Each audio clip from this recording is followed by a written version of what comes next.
extremely good. And yeah, as you said, Elena is so fast and definitely one to watch. But I mean, Jessie and Daniela are incredible riders as well, and Annaluz, I mean this semi-final is gonna be very very good to watch. And yeah, it's gonna be interesting to see if Elena manages to maybe keep the semi-finals alive. And yeah, she would need 2 race wins to advance to the final, whereas Daniela and Annaluz would need 3 race wins and Jessie only 1. So yeah, we'll see if the French rider manages to close it soon, or if the rest of the girls are gonna give her a bit of a hard time. Jessie Campman and Elena Langvilla have both been super fast at times this week. They haven't been entirely consistent all the time, and I suppose you could say the same with Daniela Moroz. So this is a very hard one to call, but I wonder if on a more open race course, tactics are more simple.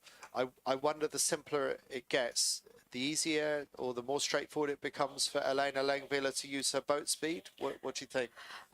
Yeah, I mean, in a short track, it's I think most of it is in the start. Like if you have a good start and you manage to get some good speed in the first up, when it's gonna be hard to beat that person. But I mean, I think the mindset and the mental strength is what's most important today, because if you can sail at your max speed and just try and be patient and try and manage the pressure better, I think that's what would give you a race win. And I think all of these sailors are well trained to deal with the pressure. And Daniela Moroz, she's been here more than anybody else, 6 world titles. I would imagine that she has worked out how to handle the pressure, but she's struggled to maintain her world-beating speed as the rest of the world has caught up and at times got faster than her. But she seems to be coming back on strong this week. She's only in 7th place at the moment going into the day, so she has to get 3 wins on the board to get through to the finals. But that experience that Moroz has must also count in her favour on days like today.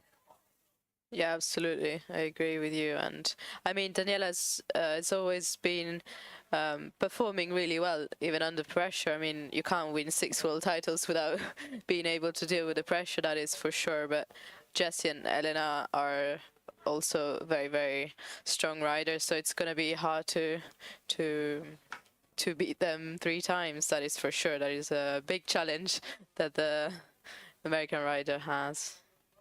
It looks like everyone is lining up for starboard tack. It doesn't seem like there's great opportunities out on the right hand side of the course. It seems to pay to get over to the left as fast as you can and get somewhere close to that left hand ley line. That seems to be what everybody is going for right now.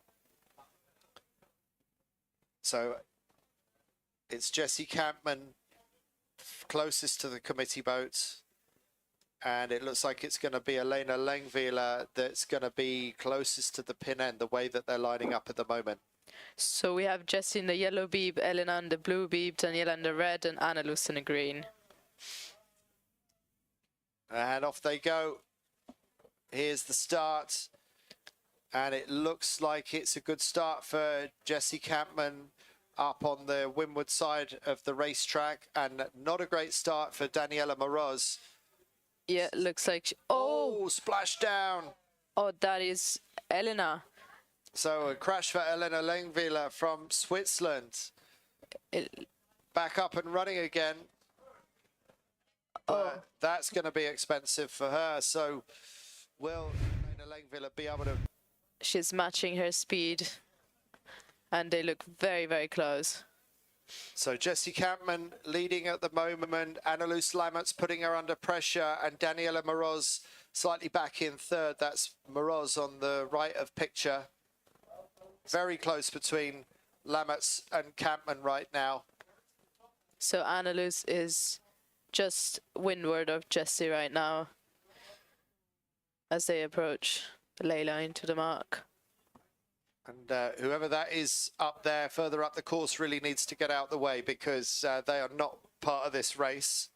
So let's make sure that whoever that is not going to get in the field of play. And now the front three go into their tacks.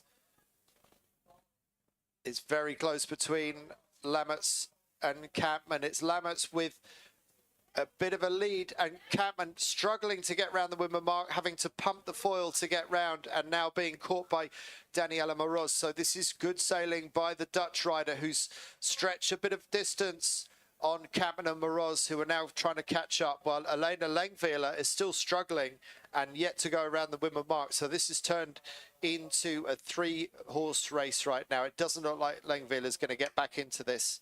Interesting choice by Anna Luz. She decided to jibe earlier and yeah, left That the two riders. isn't it? Yeah, it's interesting. She might have seen something on the right side of the course, or maybe a bit more pressure.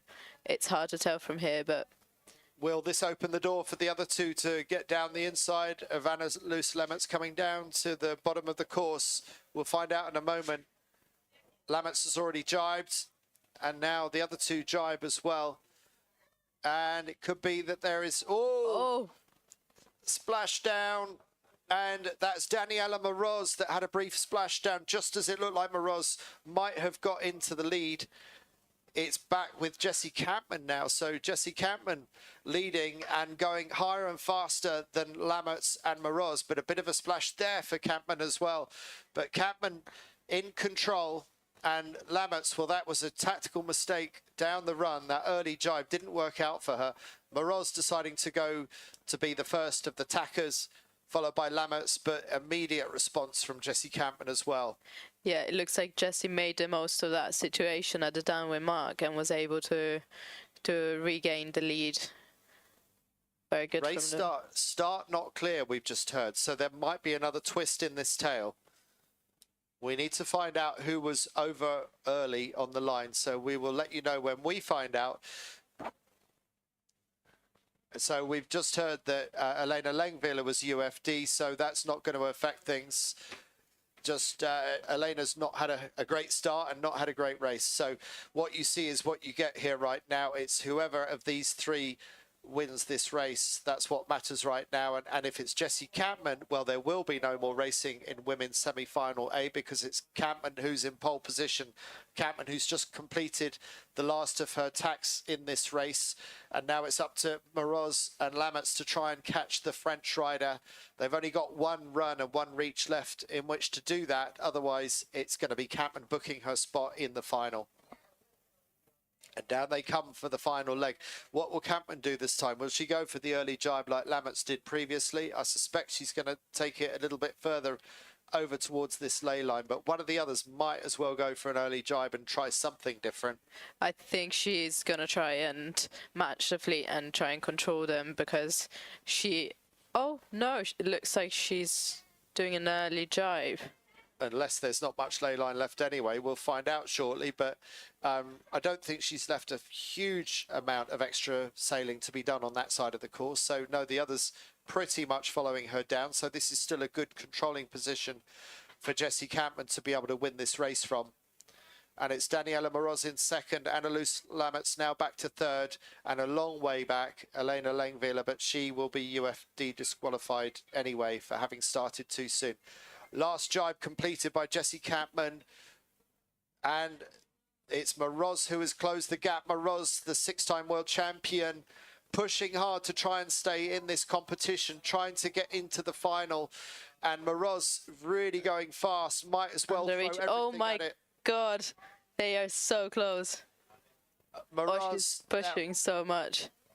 Coming down the other side of Kampmann, but Kampmann's going to take the spot. The yellow bib wearer books her place in the final. Break. We'll be back to you shortly for the next semi-final women. That's women semi-final women B.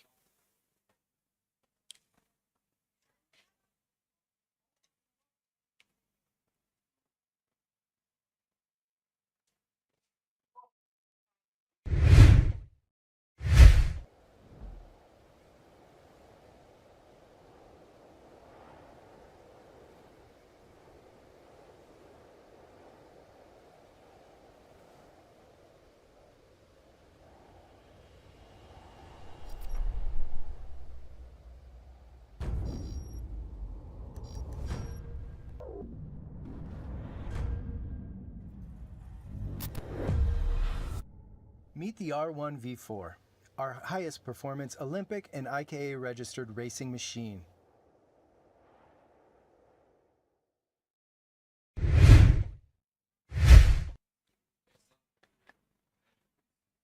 So we've got 4 more women's riders for semi-final women B. We've got just over 4 minutes to the start of the next race. We're going to be looking at 4 riders: Poema Newland, Brianna Whitehead from Australia, Gal Zuckerman from Israel, and Lily Young from Great Britain. It's going to be an interesting one, this one as well, I think. I mean, with the performance that we saw from Poema yesterday, I mean, yeah, the question is she going to be able to have the same speed and to show us the same incredible downwind and everything? And let's see. 3 wins for Poema Newland from 4 races yesterday, so she goes through in top spot. She's only going to need 1 race win. If she can do the same as Jessie Campman just now, that would be exactly what she would want. But Gal Zuckerman from Israel, Lily Young from Great Britain, and Brianna Whitehead from Australia are all going to have something to say about that. Whitehead starting with 1 race win, and the Israeli and British starting with no race wins. We've got 3 minutes to go. And these kind of conditions, and anyone, we've already spoken about the power of Newland. Where do you think the strongest threat will come from the other 3? I mean, Lily's an incredibly fast rider, I think, and Gal's amazing as well, and Brianna's been very solid throughout the whole week. So I would say maybe with 15 weather conditions, I would maybe say Lily might be the biggest threat to Poema, but I mean, Brianna and Gal are very, very fast as well. Gal has a very good upwind angle, and so if she starts below the other riders, might be hard to keep up with that. So yeah, I think the start is going to be crucial, and it's gonna mean a lot. How does Gal achieve that high mode that you're talking about? Yeah, I wish I knew. She's always had this very, very good high mode, and I don't know, it could be something about the board, the pressure on the board, and her stance on the board. Yeah, I mean, some riders are go a bit more for speed, some a bit more for angle. I guess it's about your riding style. At the end of the day, everybody has a different riding style, and Gal's for sure got a very good high mode. So we'll see. We'll see if she'll show a bit of that today. So the breeze is still holding up.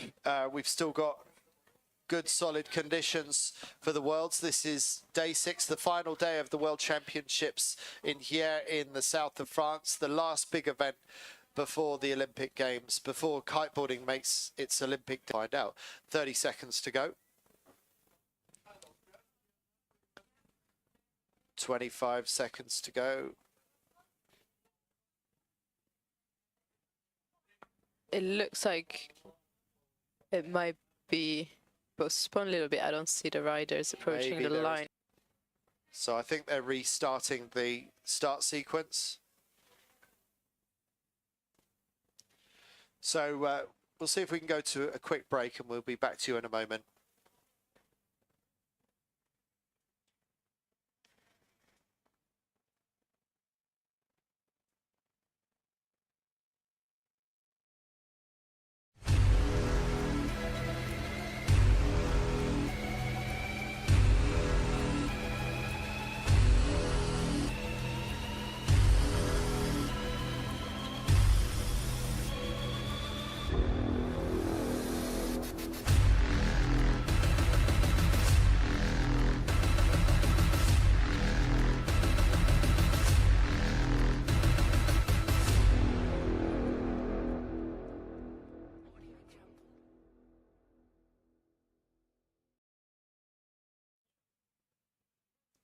So we got 50 seconds to the start.